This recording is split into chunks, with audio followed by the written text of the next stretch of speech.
वलाक़िबतुलिल-मुत्तक़ीन वस्सलातु वस्सलामु अला नबिय्यिही मुहम्मदिन व अला आलिही व अस्हाबिही अजमईन अम्मा बाद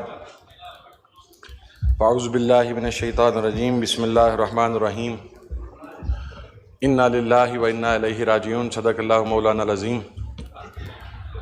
जनाब स्पीकर, सबसे पहले मैं आपका और आपके तवस्सुत से इस मोअज़्ज़ज़ ऐवान के तमाम अराकीन का दिल से शुक्रिया अदा करता हूँ कि आज उन्होंने इस हसास मौका के ऊपर यूनानिमसली ये फ़ैसला किया कि इसके ऊपर बहस की जाए। और मैं जनाब स्पीकर हल्फन ये बात अर्ज़ कर रहा हूँ कि मैं जो भी बात करूँगा उसके अंदर कोई सियासी एलिमेंट या पॉइंट स्कोरिंग नहीं होगी। इब्तदा करता हूँ उस शख्स के इस जुमले से जिसने ये कहा कि गज़ा के मुसलमानों का दर्द ख़त्म हो चुका है, उनकी ज़िंदगी ख़त्म हो चुकी है और उनके लिए दुआओं का वक्त ख़त्म हुआ चाहता है और अब हमारे इस्तग़फ़ार का वक्त शुरू हुआ चाहता है। इसलिए कि मैं ये समझता हूँ कि गज़ा के फ़लस्तीन के मुसलमान, जो कि सबसे पहले हमें इस हकीकत को मद्देनज़र रखना है कि वो किसी सियासी एजेंडे की स्ट्रगल नहीं कर रहे। उनकी स्ट्रगल क़िबला अव्वल की और बैतुल मक़दस की हिफाजत है,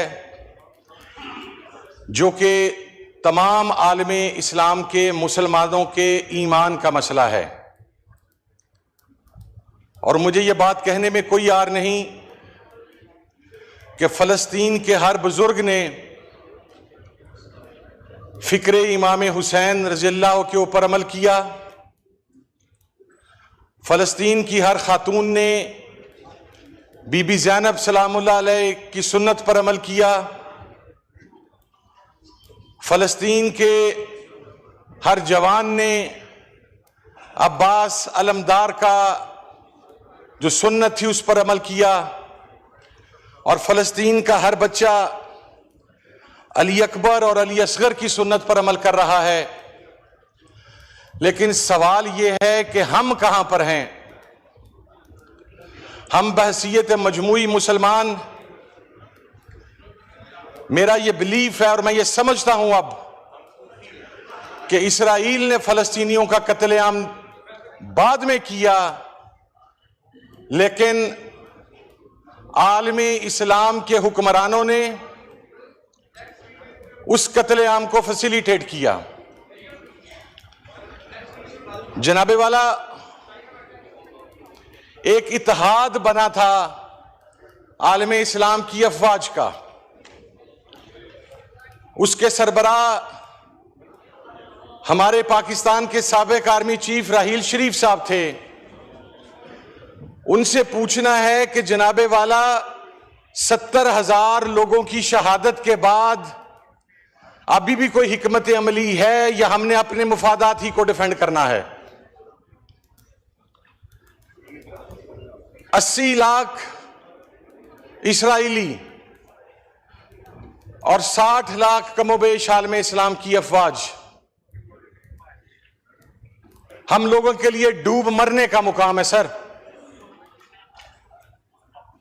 मैं बहसीयत मजमूई खुद अपने आप को उसमें शरीक करके ये बात कर रहा हूं कि सर, जब वो तस्वीर देख रहे हैं, जब वो वीडियोस देख रहे हैं, जब वहां से आने वाले इमेजेस देख रहे हैं, तो वो बर्दाश्त नहीं होते मुसलमान होने की नाते से। और जो उम्मत का कॉन्सेप्ट है, ये तो अल्लाह के नबी सल्लल्लाहु अलैहि वसल्लम ने खातमुन नबिय्यीन ने दिया। लेकिन आज हम कहां हैं सर? आज पूरा आलमे इस्लाम कहां है सर? आज हम तो हमेशा ये समझते रहे, और होना भी ऐसा चाहिए था, कि हमारी तमाम इस्लामी ममालिक के अफवाज के जो सपा सलार हैं, वो तो हजरत खालिद बिन वलीद के जानशीन बनते, वो हजरत उमर फारूक के जानशीन बनते, वो हजरत इमाम हुसैन रिजवानुल्लाह ताला अलैहि मजमईन के जानशीन बनते, वो सलाहुद्दीन अय्यूबी के जानशीन बनते। लेकिन अफसोस कि हम खामोश हैं सर। अक्टूबर 2023 से शुरू होने वाला मैसेकर, ये तो होलोकास्ट को पीटते हैं सर। ये होलोकास्ट से 10 टाइम्स बड़ा मैसेकर और जेनोसाइड है सर। और मैं समझता हूं और मेरा बिलीफ है और हम सबका बिलीफ है यहां पर बैठे हुए हर शख्स का कि ये जिंदगी के चंद सांस हैं सर, जो हम में से पता नहीं किसके कहां पर पूरे हो जाने हैं, कब हमने आगे चले जाना है। हम अगले जहान में जाकर अल्लाह रब्बुल इज्जत को क्या मुंह दिखाएंगे सर? क्या हमसे इस कत्लेआम का नहीं पूछा जाएगा? क्या उन बच्चों का नहीं पूछा जाएगा जिनकी तस्वीर नहीं देखी जाती? और वो अल्फाज एक बुजुर्ग के, मैं वो अल्फाज सुन के कांप गया जब उसके 4 बच्चे सर शहीद हुए, जो 4 से 9 साल के दरमियान थे। और वो ये कह रहा था कि बेटा, जब तुम अल्लाह की बारगाह में पेश होगे तो अल्लाह के नबी से कहना कि हमने तो किबला अव्वल के लिए अपना खून दे दिया, लेकिन आपकी उम्मत खामोश रही और आपकी उम्मत हमारे इस कत्लेआम की जिम्मेदार है। हम सब जिम्मेदार हैं इस कत्लेआम के सर। हम खामोश रहे हैं। मैं ये समझता हूं कि फलस्तीन के अंदर शहीद होने वाला एक एक बच्चा, एक एक शहीद, खुदा की कसम सर, हमारे पूरे आलम इस्लाम की जितने जर्नैल हैं उनके सीनों पर लगे हुए तमगे, उनके शोल्डर्स पर लगे हुए स्टार्स, उस शहीद के कदमों की खाक उन स्टार्स और उनसे ज्यादा है सर। और मैं कोई सियासी बात नहीं कर रहा, मैंने हल्फन ये बात कही सर, ये मेरा नहीं, हम पूरे कौम का गम है। और हम क्या कर रहे हैं सर? सर, इस रेड जोन की तकदीस किबला अव्वल के शहीद से ज्यादा नहीं है सर। अगर कुछ पाकिस्तानी यहां पर प्रोटेस्ट करके पीसफुल आवाज उठाना चाहते हैं, उनके ऊपर लाठीचार्ज हमारी समझ से बाला है सर, हमारी समझ से बाला है सर। सर, मैंने हल्फन ये बात कही है जनाब स्पीकर, आपसे मुखातिब होकर कि मैंने हल्फन ये बात कही, मैं सियासत नहीं कर रहा सर। अगर कोई भी करेगा तो मैं उस पर सर, मुझे कहेंगे मैं लाख मर्तबा लानत भेजता हूं, अगर मेरी हुकूमत भी करेगी तो मैं भेजूंगा सर। लेकिन सर, इसका सवाल किसी से तो लिया जाना है कि PSL के मैच में आप फलस्तीन का झंडा ना उठा सकें, आपकी गाड़ी के ऊपर फलस्तीन का झंडा हो तो वह सिक्योरिटी जोन में ना दाखिल हो सके, वहां पर बच्चे कट गए, लाशें गिर गईं। चाहिए तो यह था कि हमारी रियासत तमाम स्टेक होल्डर्स को इकट्ठा करके को मौकफ इख्तियार करती, और हम छोटे छोटे ममालिक को रिलीफ देने के चक्कर में पड़े हुए हैं सर। मैं उस APC का भी सर मैं जवाब दे देता हूं। APC के अंदर जब आप तमाम लोगों को अक्रॉस द बोर्ड बुलाएंगे तो फलस्तीन के ऊपर हर एक आएगा सर, लेकिन अगर जाती नापसंद और पसंद की बुनियाद पर बुलाएंगे कि को वहां पर क्रिटिसाइज करता है, मुझे सर एक हमारी रियासत का ऑफिशियल मौकफ, ये जो ताजा मैसेकर हुआ है उसके ऊपर क्या है सर? अभी तक खामोश है सर। मैं अफवाज पाकिस्तान के मौजूदा सरबराह से यह कहना चाहता हूं, सर चीफ साहब, आप हाफिज कुरान हैं, आप हमें कुरान पाक की आयात से खवारिज के बारे में बतलाते हैं। आप यहाँ की बात करें, आपको पता है जुडिशरी आर्म्ड फोर्सेस को डिस्कस करना नहीं तो छोड़। सर, मैं डिस्कस नहीं कर रहा, मैं रिक्वेस्ट कर रहा हूं सर। दूसरा सर, मैं रिक्वेस्ट कर रहा हूं। दूसरा, मैं आपको एक और बात बता दूं, कोई मनपसंद लोगों को उसमें जो सिक्योरिटी कॉन्फ्रेंस उसमें नहीं बुलाया था। लिस्टें आप लोगों ने अपनी दी थी, हर जमात ने अपनी लिस्टें खुद दी थी, किसी को इम्पोज नहीं की। शांति के इजलास में उसमें दो हैं ना, एक तो हमारा ये था दहशतगर्दी का जो मैं उसकी बात कर रहा हूँ, उसमें तो सब ने, आप लोगों ने अपनी लिस्ट दी थी, हर जमात ने अपनी लिस्ट दी थी, कोई किसी पे इम्पोज नहीं किया गया, मनपसंद नहीं थी कोई। नहीं सर, उस पे फलस्तीन नहीं था एजेंडे के ऊपर सर। नहीं, वो एक एजेंडा था फलस्तीन पे। एक हो चुकी है रेजोल्यूशन पास 24 मार्च को शायद।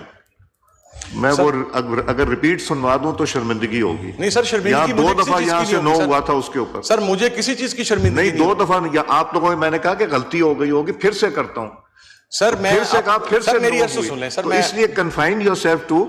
और अगर फलस्तीन का एजेंडा रेड जोन में नहीं आ सकता तो आज फलस्तीन पे हम डिस्कशन कैसे कर रहे हैं हाउस में? सर ये मैं आपका मशकूर ये भी रेड जोन, आपने मौका दिया सर। मैं रेड जोन की तस्वीर आपको दिखाता हूं सर परसों की। हम कॉन्सेंट्रेट करें, जो मकसद है हमारा, जो हम रेजोल्यूशन लाना चाहते हैं उनकी बात कीजिए सर। मैं डी चौक की आपको परसों की तस्वीर अगर आप हुक्म करें, मैं क्या आपको कह रहे हैं कि डी चौक में फलस्तीन का झंडा नहीं ला सकते? नहीं ला सकते सर। यहाँ तो फलस्तीन की डिस्कशन हो रही है, तो डी चौक का दिल है, खुदा का खौफ करें यार। जी आप बात कीजिए। Go into the detail sir. मैं प्रिंसिपल के ऊपर आता हूं सर। सर बहसियत उम्मत, अल्लाहु अकबर, अल्लाहु अकबर, अल्लाहु अकबर,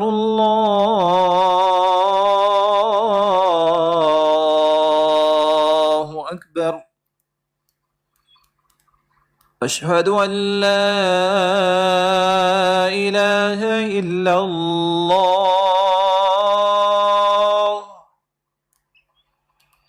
अशहदु अन ला इलाहा इल्लल्लाह,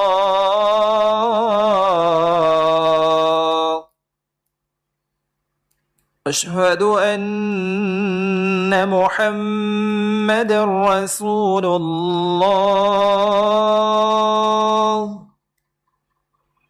अशहदु अन्न मुहम्मदर रसूलुल्लाह।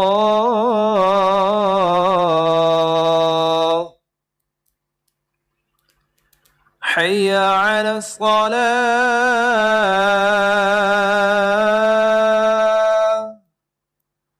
हय्य अला स्सलाह,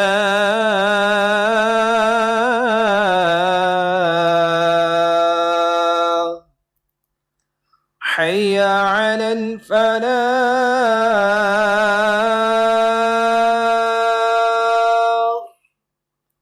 हय्य अलल फलाह।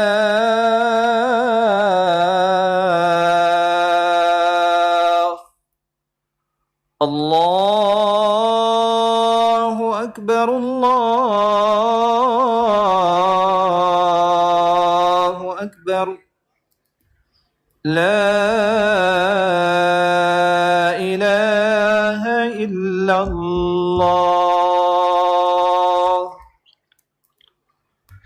जी साहबजादा साहब। जी सर, मैं बस सर वाइंड अप कीजिएगा। जी सर, मैं वाइंड अप की तरफ जा रहा हूं सर। सर मेरी रिक्वेस्ट ये है कि पाकिस्तान फौरी तौर पर एक कदम आगे बढ़ते हुए OIC की हंगामी कॉन्फ्रेंस पाकिस्तान के अंदर बुलाए और पूरा आलम इस्लाम इकट्ठा होकर, पूरा आपकी पूरे इस्लामी ममालिक की आवाम आपके साथ है सर, वो फौरी तौर पर इकट्ठा होकर इसराइल को अल्टीमेटम दिया जाए कि अगर आप ये जेनोसाइड बंद नहीं करते तो फिर तमाम ममालिक के अंदर जिहाद का फतवा तो जारी हो चुका है सर, तो फिर तमाम आलम इस्लाम मिलकर जिहाद का ऐलान करे।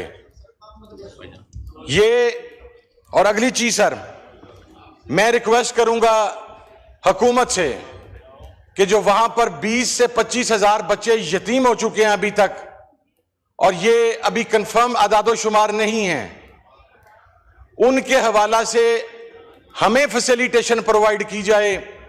हम उन बच्चों को पाकिस्तान में लाकर उनकी तरबियत करेंगे, हम उन बच्चों को पाकिस्तान में लाकर उनकी खिदमत करेंगे ताकि ये अगले जहान में हमारे काम आ सके। और सर अहम तरीन चीज ये है कि कश्मीर और फलस्तीन ये दो एजेंडे हैं जो हमारे बुजुर्गों ने जिस बात पर एक बड़ा क्लियर स्टांस लिया हुआ है सर, लेकिन बदकिस्मती से आज ये बात देखने में आ रही है कि हम अपने उस स्टांस से पीछे हो चुके हैं, कश्मीर से भी और फलस्तीन से भी। और मेरे लाख इख्तलाफातों सर, मैं पाकिस्तान पीपल्स पार्टी की सिंध की क़यादत को कम से कम इस हवाले से अप्रिशिएट करता हूं कि जब कराची में गजा मार्च हुआ है तो किसी आदमी को उन्होंने कुछ नहीं कहा और वो गजा मार्च होने दिया सर। अगर मैं ये कहने की हिम्मत रखता हूं तो मैं ये भी कह सकता था, अगर आप यहां इस्लामाबाद में होने वाले मुजाहरे के ऊपर लोगों को ना मारते तो मैं आपको भी अप्रिशिएट करता, लेकिन आपने मारा सर, आपने मारा लोगों को। आपने पार्लियामेंटेरियंस की गाड़ियों के ऊपर से फलस्तीन के झंडे उतारे सर। क्या आप इस झंडे के साथ अंदर दाखिल नहीं हो सकते? आपने पंजाब में पीएसएल के दौरान फलस्तीन का झंडा उठाए, लोगों के ऊपर लाठीचार्ज किया सर। आपने कहा यह झंडा नहीं लहराया जा सकता। लेकिन वही बात कहूंगा सर कि हम में से हर एक ने जल्द या बदेर कब्र में जाना है। हमसे सवाल पूछा जाना है कि जब कत्लेआम हो रहा था, जब बर्बरियत जारी थी, तो तुम लोग कहां पर थे और तुमने क्या आवाज बुलंद की? और सर मैंने जब तकरीर की इब्तिदा में यह बात की थी तो मेरे भाई ने दरमियान में मुझे टोक दिया, एपीसी सर। मैंने हल्फन यह बात कही थी कि मैं सियासी बात नहीं कर रहा सर। और फिर स्पीकर साहब ने फरमाया कि आज हम बात कर रहे हैं तो इस ऐवान की तकदीस है सर। तो मैंने तो ये नहीं कहा कि इस ऐवान से 10 एमएनए उठाए गए थे, तकदीस का कोई फैसला अभी तक नहीं हो सका। मैंने तो नहीं कहा यह बात, मैंने तो यह बात कतन नहीं कही कि जिन पार्लियामेंटेरियंस की माओ बहनों बेटियों को घरों से उठाया गया, मैं तो ये इशू रेज ही नहीं किया सर। मैंने तो सर लोगों के घरों में जाने वाले जो लोग हैं, जो उनकी बच्चियों को उठा के कहते हैं आ जाओ वगरना तुम्हारी बच्ची की वीडियो बनाने की, मैंने ये बात ही नहीं की सर। आई वॉज टॉकिंग फलस्तीन। और आखिरी बात करूंगा सर कि मेरा खराज तहसीन है कि जब इमरान खान को, महातीर मोहम्मद को और उस वक्त की तमाम इस्लामी लीडरशिप को कि जब फलस्तीन में कत्लेआम हो रहा था तो पाकिस्तान की आवाज इंटरनेशनली पाकिस्तान के उस वक्त के वजीर आजम ने उठाई। यह रियलिटी है, इसे कोई इग्नोर नहीं कर सकता सर, यह रियलिटी है। आज भी जरूरत इस अमर की है कि हमारे वजीर आजम साहब बेलारूस जाने की बजाय वो गजा उतरे। मैं वाइंड अप कर रहा हूं सर, वो बेलारूस जाने की बजाय गजा उतरे सर। वो किसी छोटे हम खुद मकरूज हैं और वो कह रहे हैं कि हम आपको फलानी जगह पर फैसिलिटेट करेंगे, फलानी जगह पर फैसिलिटेट करेंगे। कहां पर फैसिलिटेट करेंगे? हमारे पास तो अपनी रोटी खाने के पैसे नहीं है इस मुल्क के पास। आज फलस्तीन का बच्चा बच्चा पाकिस्तान की तरफ देख रहा है, फलस्तीन का बुजुर्ग पाकिस्तान की तरफ देख रहा है, फलस्तीन की औरतें पाकिस्तान की तरफ देख रही हैं। और जब वो पाकिस्तान की तरफ देख रहे हैं तो सबसे पहले वो अफवाज पाकिस्तान की तरफ देख रहे हैं कि हमारा क्या रोल था। क्योंकि सर हम बच्चे थे जब हमें पढ़ाया जाता था कि ये मजाइल, ये मजाइल, ये मजाइल, ये मजाइल, इसकी रेंज इसराइल है, इसकी रेंज तल अबीब है। आज क्या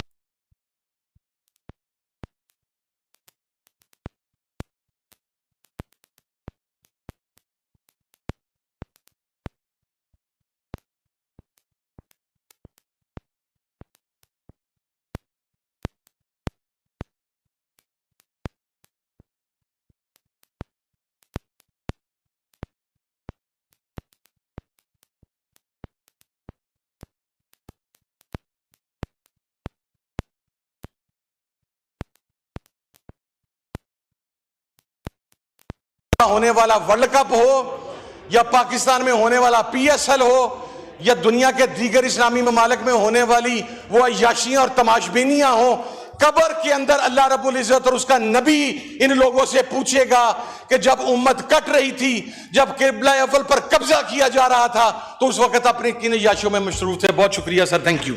शुक्रिया।